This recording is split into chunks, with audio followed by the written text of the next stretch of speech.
Hello दोस्तों, प्रश्नावली 11.1 का प्रश्न नंबर 7।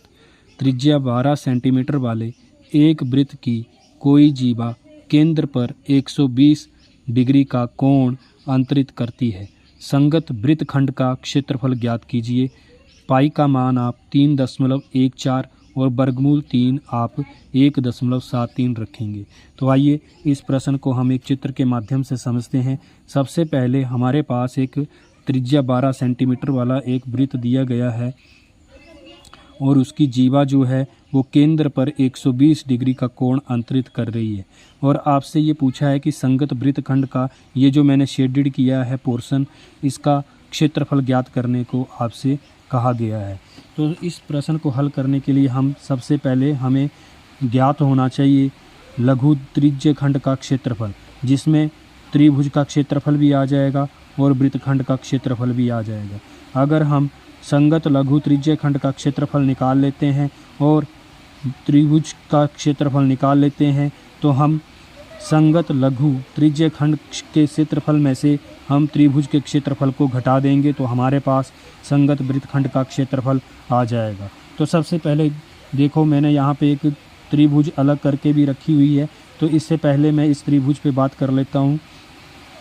अगर यहाँ त्रिज्या 12 सेंटीमीटर है, ये भी वृत्त की त्रिज्या है तो ये भी 12 सेंटीमीटर रहेगी।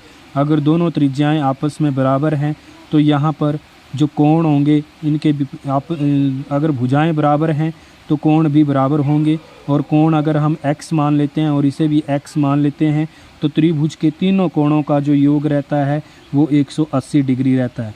तो हम यहाँ पे साइड में मैंने आपको बताया है x प्लस 120 डिग्री बराबर 180 डिग्री। x और x को जोड़ के 2x हो जाएगा और 180 से हम इस 120 को घटा देंगे तो हमारे पास 60 बचेगा। और यहाँ का 2 जब यहाँ भाग में जाएगा तो 60 को जब 2 से भाग करेंगे तो यहाँ पे 30 आ जाएगा। इसका मतलब ये वाला कोण भी 30 डिग्री का होगा और ये वाला कोण भी 30 डिग्री का होगा। त्रिभुज के क्षेत्रफल को निकालने के लिए हम इस त्रिभुज को अलग से रख देते हैं और इस त्रिभुज को मैं बाद में डिटेल में बताऊंगा। जब मैं इसको हल करूंगा तो मैं इसको बताता जाऊंगा। तो मैंने इस त्रिभुज को अलग से रख दिया है। तो सबसे पहले हम यहाँ पे बात कर लेते हैं कि यहाँ जो हमारे पास जो वृत्त की त्रिज्या दी गई है वो r हमारे पास 12 सेंटीमीटर दिया गया है और कोण जो है बीच में केंद्र का जो कोण है वो 120 डिग्री का दिया गया है। और हमें बताया गया है कि संगत वृत्तखंड का क्षेत्रफल निकालें। तो संगत वृत्तखंड का जो क्षेत्रफल है वो मैंने अभी आपको बताया कि संगत लघु त्रिज्य खंड OAPB का जो क्षेत्रफल होगा उसमें से हम इस त्रिभुज AOB के क्षेत्रफल को घटा देंगे। तो यहाँ पे संगत लघु त्रिज्य खंड का जो फार्मूला हमारे पास रहता है वो रहता है θ/360 डिग्री गुणा पाई r स्क्वायर। इसका क्षेत्रफल का ये फार्मूला है। और त्रिभुज AOB का जो क्षेत्रफल रहेगा वो रहेगा 1/2 गुणा आधार गुणा ऊंचाई। तो यहाँ थीटा हमारे पास जो कोण है वो है 120 डिग्री का, तो 120 डिग्री रख दिया बटा 360 और पाई का मान 3.14 रखने को कहा गया तो हम यहाँ पे 3.14 रखेंगे। और r हमारे पास 12 सेंटीमीटर है तो हमने 12 सेंटीमीटर का वर्ग कर दिया, क्योंकि r का वर्ग है तो हमने 12 सेंटीमीटर का वर्ग कर दिया। माइनस 1/2 गुणा आधार हमारे पास AB है और गुणा ऊंचाई। इस चित्र के माध्यम से समझते हैं हम। आधार हमारे पास AB है और ऊंचाई हमारे पास OR है। तो आप इन दोनों चित्रों को बना लें और अच्छे से इस क्वेश्चन को समझ लें। अब हम चित्र से सबसे पहले AB का मान ज्ञात करेंगे, क्योंकि AB भी हमारे पास नहीं दिया गया है और ना ही हमारे पास OR है।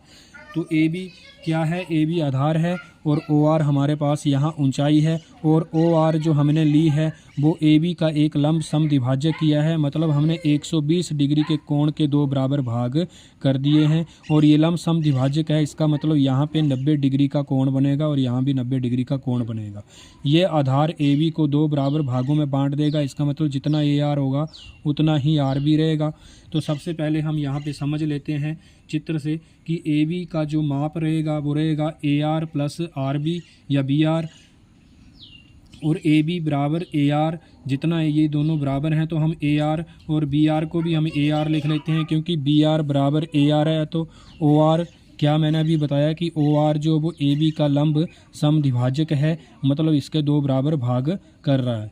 तो ए बी हमारे पास हो जाएगा A R plus A R two A R. उसके बाद अगले स्टेप में हम करेंगे, हम यहाँ पर ए आर निकालेंगे। जब हम हमारे पास ए आर आएगा तो उसका दुगना करेंगे तो हमारे पास ए बी आ जाएगा। तो सबसे पहले हम ए आर के लिए काम करेंगे। तो ए आर इस त्रिभुज के अंदर है, इस समकोण त्रिभुज के अंदर है, और हमारे पास गिवन मतलब दिया हुआ है इसका ओ ए दिया हुआ है। तो हम यहाँ पे इस समकोण त्रिभुज ए आर ओ में काम करेंगे। तो ए आर ओ हम एक समकोण त्रिभुज ले लेते हैं जिसमें ए आर बटा ओ ए, क्योंकि जो चीज़ निकालनी होती है उसे ऊपर रखते हैं और जो चीज़ हम मतलब जो दी जाती है उसको हम नीचे रखते हैं। तो हमें ए आर निकालना, तो ए आर को ऊपर रखा और ओ ए को नीचे रखा, बराबर करके। मैं अभी बता देता हूँ कि ये आपका देखो कोण यहाँ पे 30 डिग्री बन रहा है, इसका मतलब यहाँ पे ये बेस बनेगा और ये आपका एच बनेगा, मतलब ये आधार बनेगा, और ये आपका तिरछे वाली जो भुजा होती है वो हमेशा कर्ण होती है। और बी ओवर एच आपके पास रहता है cos theta, B over H आपके पास कोस थीटा रहता है। तो हम बी कोस थीटा मतलब थीटा हमारे पास 30 डिग्री है, तो कोस 30 डिग्री हो जाएगा। और ए आर बटे ओ ए हमारे पास 12 सेंटीमीटर है, बराबर। और कोस 30 की जो वैल्यू हमारे पास रहती है, कोस 30 की जो वैल्यू है वो हमारे पास रहती है वर्गमूल 3/2। तो हम यहाँ पे वर्गमूल 3/2 लिख लेंगे। और ए आर बराबर वर्गमूल 3/2, और ये 12 सेंटीमीटर यहाँ भाग कर रहा है, वहाँ जाके गुणा करेगा 12 सेंटीमीटर, और ये 2 से काट के 2 छिके 12 6 हो जाएगा। तो यहाँ से हमारा वर्गमूल 3 को जब हम फिर 6 से गुणा करेंगे तो हमारे पास ए आर आ जाएगा 6 वर्गमूल 3 सेंटीमीटर। इस तरह से जो ए बी रहेगी वो हमारे पास ए बी दुगनी है ए आर की। तो ए बी बराबर 2 गुणा ए आर और 2 गुणा 6, ए आर का मान 6 वर्गमूल 3 है, तो हमने 2 गुणा 6 वर्गमूल 3 सेंटीमीटर करना है। तो ए बी हमारे पास आ जाएगा 12 वर्गमूल 3 सेंटीमीटर।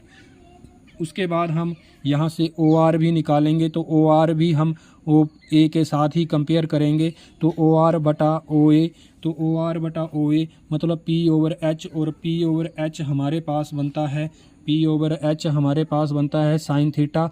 तो साइन थीटा हमने लिख लिया। और ओ आर बटा ओ ए हमारे पास 12 सेंटीमीटर है, और साइन 30 डिग्री जो हमारे पास रहता है मान से, साइन 30 डिग्री होता है 1/2। तो हमने यहाँ पे 1/2 लिख दिया। ओ आर बटा 12 सेंटीमीटर बराबर 1/2, और ये 12 सेंटीमीटर हम फिर उस तरफ ले जाएंगे तो ये गुणा कर जाएगा और मतलब ऊपर चला जाएगा क्रॉस मल्टीप्लाई में, और 12 सेंटीमीटर बटे 2 रहेंगे। और ओ आर हमारे पास 2 छिके 12 मतलब 2 से 12 कट जाएगा तो 6 आ जाएगा 2। तो ओ आर हमारे पास आ गया 6 सेंटीमीटर। अब हमारे पास जो संगत लघु वृत्तखंड का जो क्षेत्रफल रहेगा वो हमारे पास उस समीकरण 1 से जो हमने पीछे हमने एक मार्क किया था उसको वहाँ से हम दोबारा लिख लेंगे। 120/360 डिग्री गुणा 3.14 गुणा 12 सेंटीमीटर का वर्ग माइनस 1/2 गुणा आधार था, और आधार का मान निकला है 12 वर्गमूल 3 सेंटीमीटर। आपने नोट किया है, नोट किया होगा आपने, गुणा और ओ आर ऊंचाई हमारे पास 6 सेंटीमीटर आ गई है। तो हमारा इस तरह से 2 से हम फिर इस 6 को काटेंगे तो 2 तियाँ 6, और फिर उसके बाद हमारे पास जो हमारे पास रहेगा 0 से 0 काटने से, और 12 तियाँ 36, 12 एकम 12, 12 तियाँ 36, तो यहाँ 1/3 बचेगा गुणा 3.14 गुणा 12 सेंटीमीटर को 2 बार लिख लेंगे, 12 सेंटीमीटर गुणा 12 सेंटीमीटर माइनस 12 तियाँ 36 वर्गमूल 3 सेंटीमीटर, सेंटीमीटर 2 हैं तो सेंटीमीटर वर्ग हो जाएगा।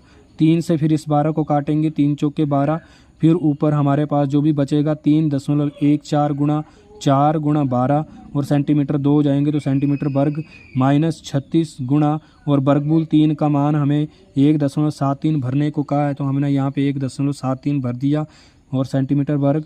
फिर इस सारे को जब हम गुणा करेंगे तो हमारे पास बनेगा 150.72 सेंटीमीटर वर्ग माइनस 62.28 सेंटीमीटर वर्ग। ये 36 और 1.73 को गुणा करने से बनेगा। फिर 150.72 सेंटीमीटर वर्ग से हम जब 62.28 को घटाएंगे तो हमारे पास उत्तर आएगा 88.44 सेंटीमीटर वर्ग, और यही हमारा संगत लघु वृत्तखंड का क्षेत्रफल रहेगा। इस प्रश्न को आप अच्छे से समझ लें, एक बार नहीं आता समझ में तो दोबारा इस वीडियो को आप रिपीट करके सुन लें और अच्छे से आप इस प्रश्न को नोट भी कर लें और समझ भी लें। धन्यवाद।